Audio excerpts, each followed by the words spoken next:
Good morning. Good morning and welcome to Media Pulse. This is our first installment for the new year 2025. So welcome to the year of the snake. It is going to be a very exciting year. Yeah, if you listen to and believe what some of the political soothsayers have to say about the year of the snake, you can expect to see a more colorful political maneuverings, new challenges, some minor, some major.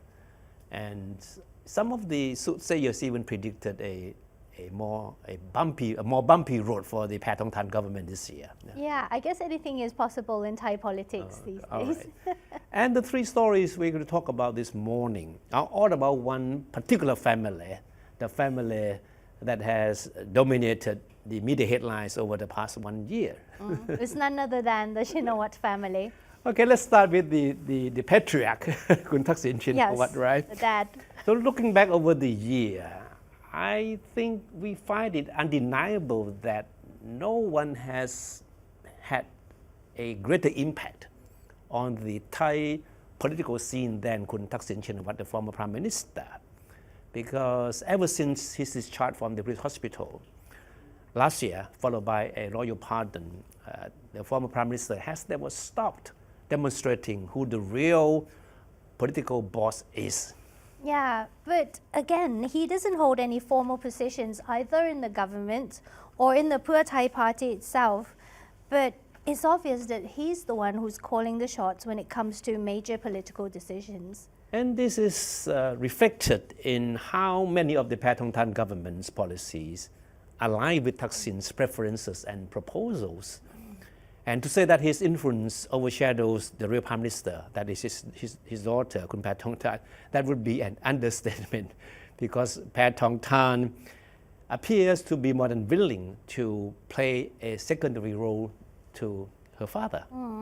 I guess Thaksin's ultimate goal is obvious. So he wants to re-establish the political influence of the family as well as the Pheu Thai party. We have talked to some political commentators, and over the new year, right? We didn't have holiday. No. And some of them even suggest that there is still that possibility of Thaksin returning as Prime Minister once again, somewhere down the road. That would be a long shot, but there is such a possibility.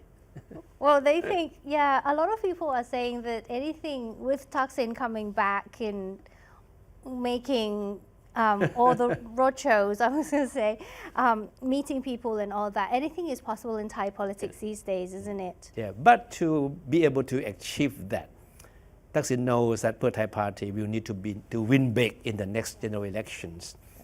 And along the way, he also needs to make sure that the People's Party will ultimately be marginalized. Yeah, when speaking about the People's Party, which is the reincarnation of the Move Forward Party, which was dissolved by the Constitutional Court last year, is seen not only as the biggest threat to the Pheu Thai's dominance, but also to what is known as the ruling elites. And as we all know, that Thaksin's maneuvering extends beyond the domestic sphere.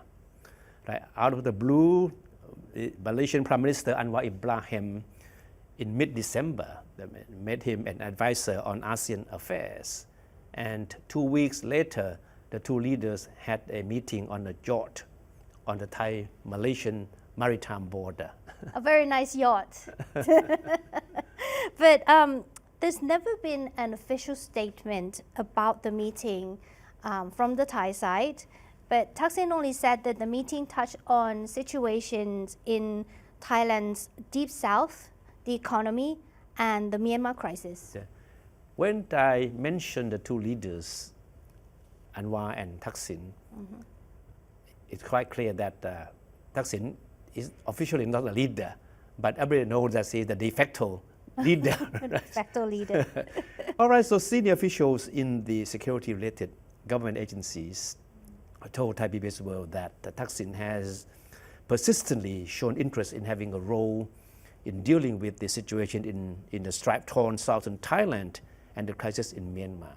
So you can expect to see Thaksin trying to have a bigger say on these two important issues. Yeah, it is also clear that Thaksin's persistent political maneuvering has provoked strong criticisms from many of his detractors. Rangsiman Rome of the People's Party questions Thaksin's motive in his meeting with the Malaysian leader Anwar Ibrahim and Thaksin's other political moves. He said that Thaksin had been acting as if he were Prime Minister. But still, the real Prime Minister, Pattongtarn, his daughter, has never bothered to make it clear that Thaksin, her father, doesn't have any authority. Yeah, there's a quote from Rome as well. He says, but it looks like everybody is ready to serve at his beck and call. That's what he says. There's another criticism from one of the former Prime Minister of Thailand, Kun Chua Lik Pai of the Democrat Party. He also has strong words for Thaksin this time. Kun Chuan is usually very quiet. Yeah. He's a very reserved person. But this time he comes out and talked about Thaksin, about exploiting the royal pardon, and which saved him from having to spend time in jail. And yet, Kun Chuan said Thaksin has never shown his appreciation for the clemency. Now, Kun Chuan also blamed bureaucrats and those in power for conniving to help Kun Thaksin exploit legal loopholes for his own political benefits. But whatever his detractors have to say about him, it's obvious that Thaksin couldn't care less. Yeah, and we can be sure that we will be hearing and seeing more of Thaksin in this new year, whether you like it or not, I guess. Now, the coming weeks will see Thaksin put his popularity to another test in a series of local elections scheduled for February, especially in northeastern Thailand. The Northeast has always been a political stronghold of Pheu Thai Party, and Thaksin knows that there is a need for the stronghold to be defended at all costs for the benefit of the next general elections. And Pheu Thai's biggest threat, from what is known in the Thai media as is political frenemy. They're friends, but they're not totally friends, not 100%. Okay. So that is the Phumjai Thai Party, a major partner in the Pattongtarn coalition. It's an open secret that the relationship between the two parties is both friendly and adversarial. The parties appear supportive and cooperative on the surface, but underlying tensions, competition, and conflicting interests exist between them, and that is quite obvious. I mean, the Thai media have been talking a lot about these conflicting interests between these two parties. Yeah, but they have to stick together for now. That's but again, Thaksin will be the major selling point for Pheu Thai Party in the series of local elections, which is seen as an early test of how the party will perform in the next general election. So Thaksin will not only be hitting the campaign trail on behalf of the candidates of Pheu Thai Party in the local elections, but also to make sure that major local political clans known in Thai political jargon as Ban Jai, or the big families, still stand by him and his daughter's party when the next general elections come around. It is no surprise then that Thaksin's overarching influence has instilled a renewed sense of confidence in the leadership of the Pheu Thai Party, maybe. Yeah. And we have Deputy Prime Minister Phumtham Wechayachai as well. This is a key figure of the Pheu Thai Party. He declared that despite some political headwind, the Pattongtarn coalition government will be able to stay its course in the new year. Now, he said up to this point, we are confident that we will be able to complete the 4-year term.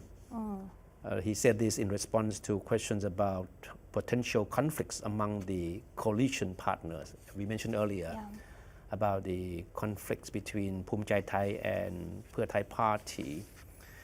Kun Phumtham, who also doubles as defense minister, said he has been on good terms with Dimitri.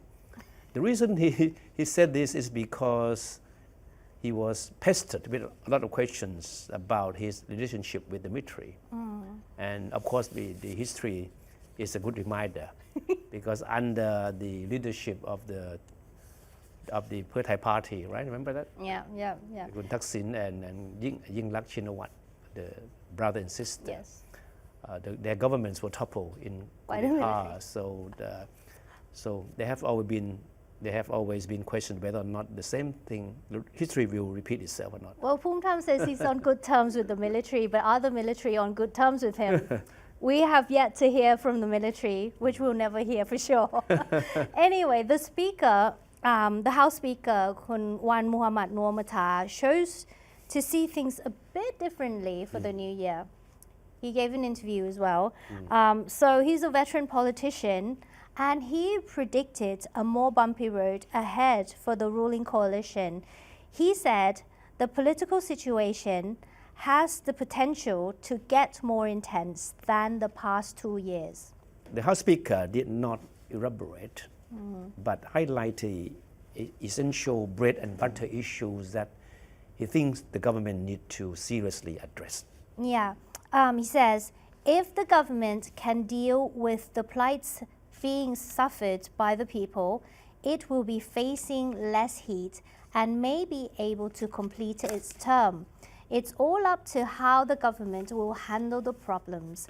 That's what he says. And his Pracharat Party is a junior partner in the Pathongthan coalition government. It's interesting to hear Kun Wan Muhammad Nur Matha, the House Speaker, mentioned about the possibility of more tensions facing the government because of the bread and butter issues, the economy. And that his view certainly differs a lot from those expressed by members of the leadership of Thepchai party, who appear more confident that the Pathongthan government will be able to ride through the new year without any major problems. Yeah, well, it's obvious that former Prime Minister Thaksin Shinawatra is now an indispensable, sarcastically, figure in Thai politics. But what about the daughter, who is officially the Prime Minister of Thailand? I mean, towards the end of 2024, her popularity dropped slightly. There's an opinion poll conducted by the National Institute of Development Administration, or NIDA, and it revealed that the PM was overtaken by the leader of the opposition, Nathapong Ruangpanyawut. So the survey, this one, it asks the question, who will you support as Thailand's Prime Minister? Now, from the survey, Nathapong got 29.85%, while Pathongthan's score was slightly less at 28.8%. So slightly less. Yeah, it's very interesting to see the popularity of Kun Nathapong rise to this level. Don't forget the fact that he became the leader of the People's Party only in August last year, right? Exactly. After the previous life of People's Party, the Move Forward Party was dissolved by the Constitutional Court. And Nathapong was made leader of the People's Party. So he has been around as party leader only few months. Few months, exactly. And yet, I mean, his popularity has soared to this level, rivaling or even overtaking the Prime Minister. The Prime Minister. Yeah, but I guess the number also shows that the Prime Minister still has a lot to work on in 2025, right? I mean, in her New Year message, Pathongthan said that this year will be the year of opportunities for all Thais. And the people of Thailand will receive good opportunities from the government throughout 2025. And there's another New Year message. She also thanked people who work to facilitate the holiday travels and all that. But here's the highlight. She asked the people to trust that the government will work tirelessly to drive the country forward and address the problems and sufferings of the people. So it remains to be seen if they will have the opportunity, and if so, how will the government will fulfill these promises? Because since she took office, one question has been in the media headline, and that is, will the government survive? Okay. Take a look at these headlines. Yeah, I mean, จะรอดไหมจะไหวไหม will they survive? Will they be okay? Will they make it through? These are all the questions from last year. And now we're in a new year. Yeah. These questions still persist in the media. And I guess one of the signature moves of her father since the year of Thai Rak Thai, this is decades ago, is economic stimulus. So it comes in forms of cash handouts, free benefits, investment incentives, all that kind of stuff. And this government is not different. So they vow to roll out the second phase of the cash handouts in 2025 as well. They did the first phase last year. And remember, they also gave cash handouts. But still, when they gave out the cash handouts, her ratings improved for a while. And then it still does not guarantee long-term popularity.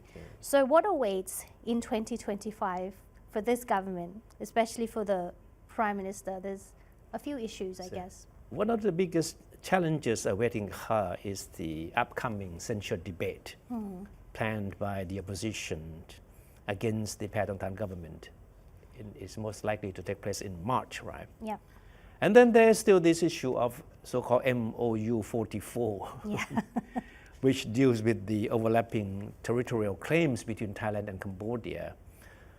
This is seriously contentious because if it escalates, remember, Kun Sontilim Thongkun, the very celebrated political activist, he promised he will take his supporters to the streets if the government doesn't back down on this issue. And this time we're going to see red and yellow shirts join hands.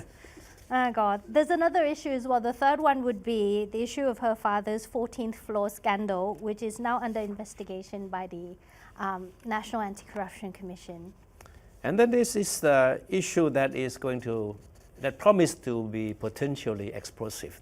That is the attempts by the Shinawatra family and Thepchai party to bring back former Prime Minister Shinawatra, who has been in self-exile since 2017. Exactly. And this is just to name a few. We have the final one.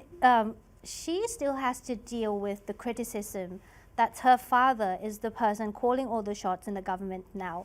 Like, you see this headline for an analysis piece in Bangkok Biz News. It says, Thai politics in 2025, the Prime Minister is Pattongtan, but the government is Thaksin. It's very clear that she still has this issue to deal with. But I don't know. All right. They all seem fine with it for now. Okay. Now we have talked about two members of the Shinawatra family, right? Thaksin and Pattongtan. Yep. And now let's talk about the third member of the family. Okay. And who is certainly going to make even more headlines in the coming months, right? Now, as the new year began, there have been talks about former Prime Minister Shinawatra's possible return to Thailand intensified. Yeah, exactly. Sometimes media have even suggested that her return is no longer a matter of if, but rather a question of when, right? Others have even sarcastically referred to it as a countdown. So, Kun Yingluck, the former Prime Minister of Thailand, her government is sadly short-lived. She's now 57 and has been in self-exile since 2017. She was ousted as Prime Minister in 2014 by the Constitutional Court for abuse of power. And she fled the country in 2017 on the day she was supposed to hear a court verdict in her trial over controversial rice subsidy program. And the court later sentenced her to 5 years in prison in absentia for negligence of duty that caused the state to suffer massive losses in the rice scheme. And this is what is interesting. Talks about Yingluck's possible return coincide with the ongoing efforts by the Department of Corrections to implement a new regulation that would allow prisoners to serve their remaining jail terms outside traditional prison facilities. So under the proposed regulation, qualified inmates would transit from incarceration to alternative forms of detention. That means they could serve their sentences at assigned detention facilities or even at home under certain conditions. Well, this is unheard of in Thailand, but we have a pilot case before with Thaksin. Yeah. So officially the new regulation is basically designed to alleviate prison overcrowding. So speaking to the media early this week, Justice Minister Thavisotsong said the Corrections Department has already completed a public hearing on the proposed regulation. And he described the support for the new regulation as overwhelming.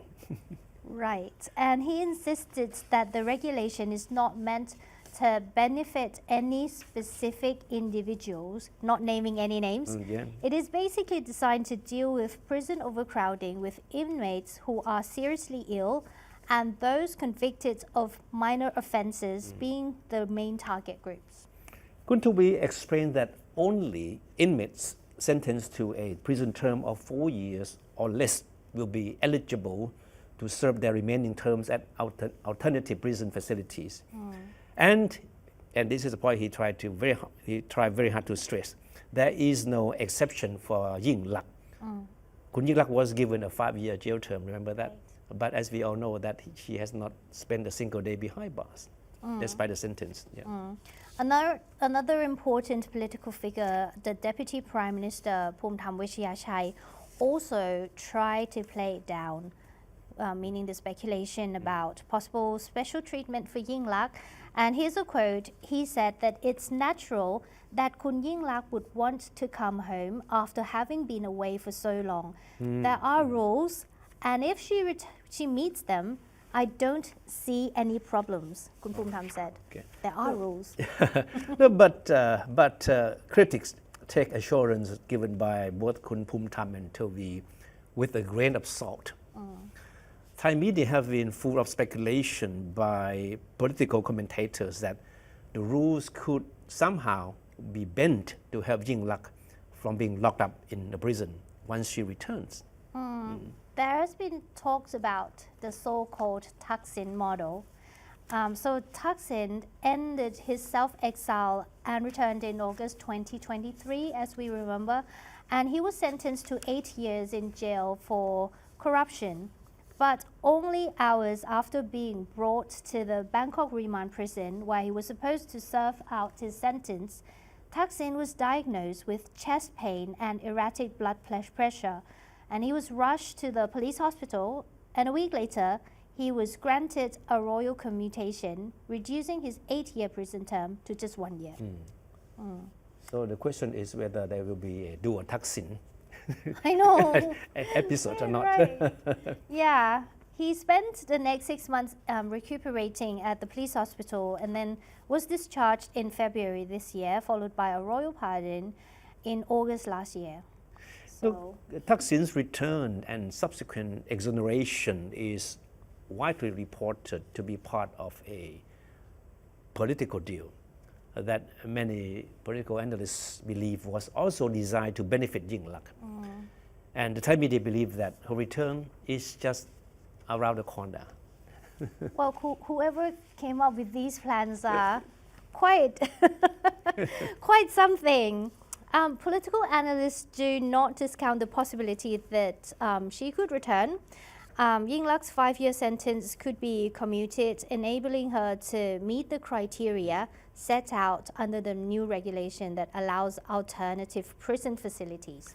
And don't forget that it was her brother, Kun Thaksin, who said with confidence in an interview with the Nikkei Asia, the Japanese news publication, in November that Ying Lak would be back in Thailand in time to celebrate Songkran, the world famous Thai water festival.